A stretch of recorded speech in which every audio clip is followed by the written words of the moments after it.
So hello gamers welcome back to my new video. So guys, ನಾನು ಇವತ್ತಿನ ಒಂದು ವಿಡಿಯೋಲಿ ನೀವು ಇ ಸ್ಪೋರ್ಟ್ಸ್ ಪ್ಲೇಯರ್ ಆಗಬೇಕು ಅಂದರೆ ಏನೆಲ್ಲ ಮಾಡಬೇಕಾಗುತ್ತೆ ಅಂತ ಹೇಳ್ತೀನಿ. ಅಂದರೆ ಟೀಮ್ ಫಾರ್ಮೇಷನಿಂದ ಹಿಡ್ದು ಯಾವ ಪ್ಲೇಯರ್ ಯಾವ ರೋಲ್ನ ಯೂಸ್ ಮಾಡಬೇಕು, ಮತ್ತು ಟೀಮಲ್ಲಿ ಎಷ್ಟು ಮೆಂಬರ್ಸ್ ಇರಬೇಕು, ಎಕ್ಸ್ಟ್ರಾ ಪ್ಲೇಯರ್ಸ್ ಎಷ್ಟು ಜನ ಇರಬೇಕು, ಮತ್ತು ಟೈಮ್ ಮ್ಯಾನೇಜ್ಮೆಂಟು, ಡಿವೈಸ್ ಮ್ಯಾಟ್ರ್ ಆಗುತ್ತಾ ಇಲ್ವಾ, ಎಲ್ಲ ಈ ಒಂದು ವೀಡಿಯೋಲಿ ಹೇಳ್ಕೊಡ್ತೀನಿ guys. Free fire E sports ಬಗ್ಗೆ ಯಾರಾದರೂ ಕನ್ನಡದಲ್ಲಿ ಟಿಪ್ಸ್ ಆ್ಯಂಡ್ ಟ್ರಿಕ್ಸ್ ವೀಡಿಯೋಸ್ ಹಾಕಿದ್ದೀರಾ ಅಂತ ಸರ್ಚ್ ಮಾಡಿ ನೋಡಿದ್ದೆ, ಯಾರೂ ಕೂಡ ಹಾಕಿರಲಿಲ್ಲ.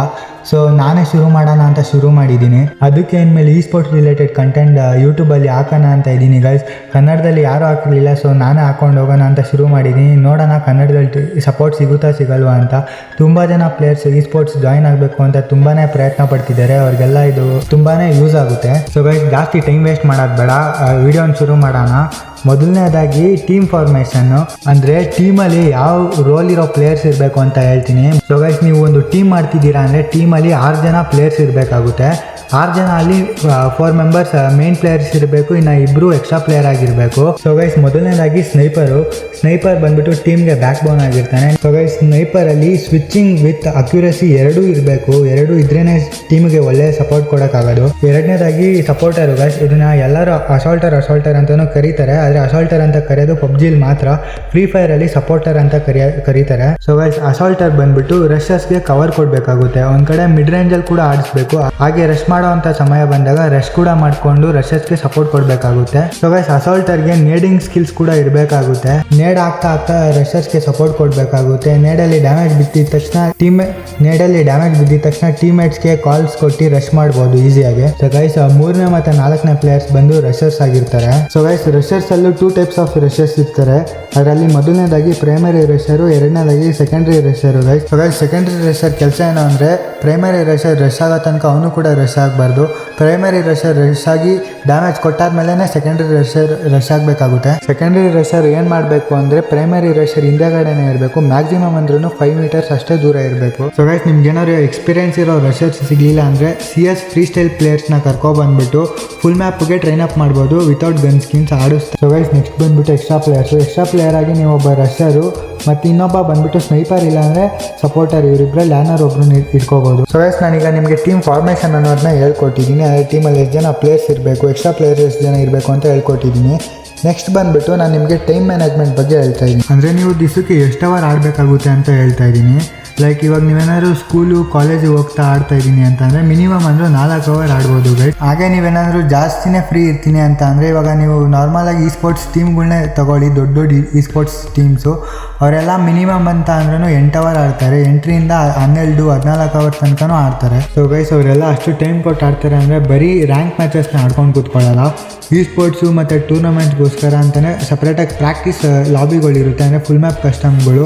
ಲೈಕ್ ನೀವು ಸ್ಟಾರ್ಟಿಂಗಿಂದ ಶುರು ಮಾಡಬೇಕು ಅಂದರೆ ಲೈವ್ ಕಸ್ಟಮಲ್ಲಿ ಹೋಗಿ ಆಡ್ಬೋದು. ಲೈವ್ ಕಸ್ಟಮಲ್ಲಿ ಆಡ್ತಾ ಟೀಮ್ ಬಿಲ್ಡ್ ಮಾಡ್ಕೋಬೋದು. ಸ್ಟಾರ್ಟಿಂಗಲ್ಲಿ ಒಳ್ಳೆ ಕಿಲ್ಸ್ ಮಾಡ್ತಾ ಏನಾದ್ರು ಟೀಮ್ ಚೆನ್ನಾಗಿ ಟ್ರೈನ್ ಅಪ್ ಆಗಿದ್ರೆ ನೀವು ನೆಕ್ಸ್ಟ್ T3 ಲಾಬಿ ಅಂತ ಬರುತ್ತೆ. T3 ಲಾಬೀಸ್ ಅಂದರೆ ಈಗ ಯಾರ್ಯಾರು ನಾರ್ಮಲಾಗಿ ಸ್ಟಾರ್ಟಿಂಗಲ್ಲಿ ಇ ಸ್ಪೋರ್ಟ್ಸ್ ಆಡಬೇಕು ಅಂತ ಬಂದಿರ್ತಾರೋ ಆ ಟೀಮ್ಗಳು ನಿಮಗೆ ನೋಡೋಕ್ಕೆ ಸಿಗುತ್ತೆ T3 ಲಾಬಿಯಲ್ಲಿ. ಸೊ ಗೈಸ್, T3 ಲಾಬಿ ಆಡಾದ್ಮೇಲೆ ನೆಕ್ಸ್ಟ್ ನೀವು T2 ಲಾಬಿಗೆ ಶಿಫ್ಟ್ ಆಗಬೇಕಾಗುತ್ತೆ. ಒಳ್ಳೆ ಡಾಮಿನೆನ್ಸ್ ಗೇಮ್ ಪ್ಲೇ ಕೊಟ್ಟಾದ್ಮೇಲೆ T3ಯಲ್ಲಿ.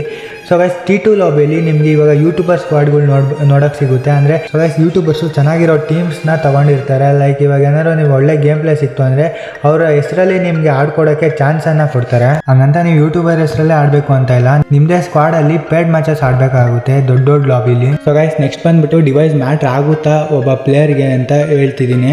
ಡಿವೈಸ್ ಮ್ಯಾಟ್ರ್ ಆಗುತ್ತೆ ಗೈಸ್, ಯಾಕಂದರೆ ನೀವು ಎಷ್ಟು ಚೆನ್ನಾಗಿರೋ ಫೋನಲ್ಲಿ ಆಡ್ತಿರೋ ಅಷ್ಟು ಸ್ಮೂತಾಗಿ ನಿಮ್ಮ ಗೇಮ್ ಪ್ಲೇ ಬರುತ್ತೆ. ನೀವು ಲೋ ಡಿವೈಸಲ್ಲಿ ಆಡ್ತಿರ್ತೀರಾ ಅಂದರೆ ಲಾಸ್ಟ್ ಝೋನಲ್ಲಿ ತುಂಬಾ ಲ್ಯಾಗ್ ಆಗುತ್ತೆ. ಸೊ ಫ್ರೀ ಫೈರ್ ಮೊದಲಿನ ಥರ ಈಗ 200, 300, 400 MB ಡೌನ್ಲೋಡ್ ಮಾಡ್ಕೊಳ್ಳೋಕ್ಕಾಗಲ್ಲ. ಈಗ ಏನಂದ್ರೂ ಎಲ್ಲ ಇನ್ ಗೇಮ್ ಡೌನ್ಲೋಡ್ಸ್ ಎಲ್ಲ ಸೇರಿಸಿ ಟೋಟಲ್ ಆಗಿ 2 GB ಮೇಲೇ ಬೇಕು. ಗೈಸ್, ಅಕಸ್ಮಾತ್ ನಿಮ್ಮ ಹತ್ರ ಏನಾದ್ರು ಲೋ ಡಿವೈಸ್ ಏನಾದರೂ ಇದ್ದರೆ ಇನ್ ಗೇಮ್ ಪ್ಯಾಕ್ಸ್ನೆಲ್ಲ ಡಿಲೀಟ್ ಮಾಡಿಬಿಡಿ, ಯಾರು ಡೌನ್ಲೋಡ್ ಮಾಡೋಕ್ಕೆ ಹೋಗಬೇಡಿ, ಮ್ಯಾಪ್ಸ್ ಒಂದು ಬಿಟ್ಟು. ಸೊ ಗೈಸ್, ನೆಕ್ಸ್ಟ್ ಬಂದುಬಿಟ್ಟು ನೀವು ಫ್ರೀ ಫೈರಲ್ಲಿರೋ 6 ಮ್ಯಾಪ್ದು ನಾಲೆಡ್ಜ್ ಇರಬೇಕಾಗುತ್ತೆ. 6 ಮ್ಯಾಪಲ್ಲಿ ನೀವು ಪ್ರಾಕ್ಟೀಸ್ ಮಾಡಬೇಕಾಗುತ್ತೆ. So guys, Free fire E ಸ್ಪೋರ್ಟ್ಸಲ್ಲಿ 6 ಮ್ಯಾಪ್ದು ಮ್ಯಾಚಸ್ ನಡೆಯುತ್ತೆ. ಸೊ ಗೈಸ್, ನೀವು 6 ಮ್ಯಾಪಲ್ಲಿ ಅಲ್ಲಿ ಒಂದು ಪರ್ಮನೆಂಟ್ ಡ್ರಾಪ್ ಪಾಯಿಂಟ್ನ ಸೆಟ್ ಮಾಡಬೇಕಾಗುತ್ತೆ. ಆ ಪರ್ಮನೆಂಟ್ ಡ್ರಾಪ್ ಪಾಯಿಂಟ್ನ ಸೆಟ್ ಮಾಡಿ ಅಲ್ಲೇ ಯಾವಾಗಲೂ ಪ್ರಾಕ್ಟೀಸ್ ಮಾಡಬೇಕಾಗುತ್ತೆ. ಒಂದು ಪರ್ಫೆಕ್ಟ್ ಕೋಆರ್ಡಿನೇಷನ್ನ ಸೆಟ್ ಮಾಡಬೇಕಾಗುತ್ತೆ ನೀವು ಅಲ್ಲಿ. ಸೊ ಗೈಸ್ ನೆಕ್ಸ್ಟು ನೀವು ಎಲ್ಲ ಫ್ರೀ ಫೈರ್ ಹೌಸಸ್ ನೇಮ್ಸ್ನ ಜ್ಞಾಪನಕ್ಕೆ ಇಟ್ಕೋಬೇಕಾಗುತ್ತೆ. ಯಾಕಂದರೆ ನೀವು ರಶ್ ಮಾಡಬೇಕಾದ್ರೆ ಈ ಮನೆಯಲ್ಲಿ ಎನಿಮಿ ಇದ್ದಾನೆ ಅಂತ ಕಾಲ್ಸ್ ಕೊಡ್ತಾ ರಶ್ ಮಾಡ್ಬೋದು.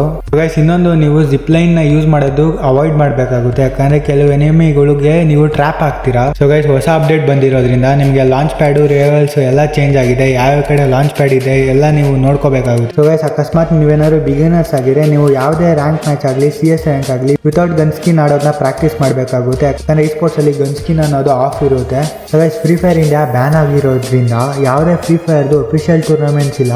ಸೊ ನೀವು ಲೈಕ್ ಲೋಕಲ್ ಟೂರ್ನಮೆಂಟ್ಸ್ ಆಡ್ತಾನೆ ಟೀಮ್ನ ಬಿಲ್ಡ್ ಮಾಡಬೇಕಾಗುತ್ತೆ. So guys Free Fire India ಇಲ್ದಿರಾನೆ ನಿಮಗೆ ಪ್ರಾಕ್ಟೀಸ್ ಮಾಡೋಕ್ಕೆ ಯಾಕೆ ಹೇಳ್ತಿದ್ದೀನಿ ಅಂತ ಅಂದರೆ, ಫ್ರೀ ಫೈರ್ ಇಂಡಿಯಾ ಬಂದಾದಮೇಲೆ ನೀವು ಮತ್ತೆ ಪ್ರಾಕ್ಟೀಸ್ ಸ್ಟಾರ್ಟ್ ಮಾಡೋ ಅವಶ್ಯಕತೆ ಇರಲ್ಲ. ಅಕಸ್ಮಾತ್ ಬರ್ತಾನೆ ಏನಾದ್ರು ಅಫಿಷಿಯಲ್ ಟೂರ್ನಮೆಂಟ್ ಸಿಕ್ಕಿದ್ರೆ ನೀವು ಈಗಲಿಂದನೇ ಪ್ರಾಕ್ಟೀಸ್ ಮಾಡಿ ಒಳ್ಳೆ ಟೀಮ್ ಬಿಲ್ಡ್ ಆಗಿರುತ್ತೆ. ಸೊ ನೀವು ಡೈರೆಕ್ಟಾಗಿ ಹೋಗಿ ಆಡ್ಬೋದು, ಒಳ್ಳೆ ಪರ್ಫಾರ್ಮೆನ್ಸ್ನ ಕೊಡ್ಬೋದು. ಸೊ ಗೈಸ್ ಇವತ್ತಿನ ಒಂದು ವಿಡಿಯೋ ಇಷ್ಟೇನೆ. ಐ ಹೋಪ್ ನಿಮಗೆ ವಿಡಿಯೋ ಇಷ್ಟ ಆಗಿರುತ್ತೆ ಮತ್ತು ಇನ್ಫಾರ್ಮೇಟಿವ್ ಆಗಿರುತ್ತೆ ಅಂತ ಅಂದ್ಕೊಂಡಿದ್ದೀನಿ.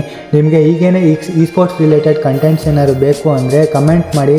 ಅಕಸ್ಮಾತ್ ಚೆನ್ನಾಗಿ ಸಪೋರ್ಟ್ ಸಿಕ್ತು ಅಂದರೆ ಇದೇ ಥರ ಈ ಸ್ಪೋರ್ಟ್ಸ್ ರಿಲೇಟೆಡ್ ಕಂಟೆಂಟ್ಸ್ ನನ್ನ ಚಾನಲ್ ನಿಮಗೆ ನೋಡೋಕ್ಕೆ ಸಿಗುತ್ತೆ. ಹಾಗೆ ನಾನು ಇನ್ಸ್ಟಾಗ್ರಾಮಲ್ಲಿ ಯಾರ್ಯಾರು ಫಾಲೋ ಮಾಡ್ಕೊಂಡಿಲ್ಲ ಫಾಲೋ ಮಾಡ್ಕೊಬಿಡಿ. ಯೂಟ್ಯೂಬ್ ಚಾನಲ್ನ ಸಬ್ಸ್ಕ್ರೈಬ್ ಮಾಡಿಕೊಂಡು ಪಕ್ಕದಲ್ಲಿರೋ ಬೆಲ್ ಐಕಾನ್ ಆಲ್ಗೆ ಸೆಟ್ ಮಾಡ್ಕೊಂಡಿರಿ. ನಾನು ಯಾವುದೇ ವೀಡಿಯೋ ಹಾಕಿದ್ರು ನಿಮಗೆ ನೋಟಿಫಿಕೇಶನ್ ಬರುತ್ತೆ. So thank you so much guys, love you all.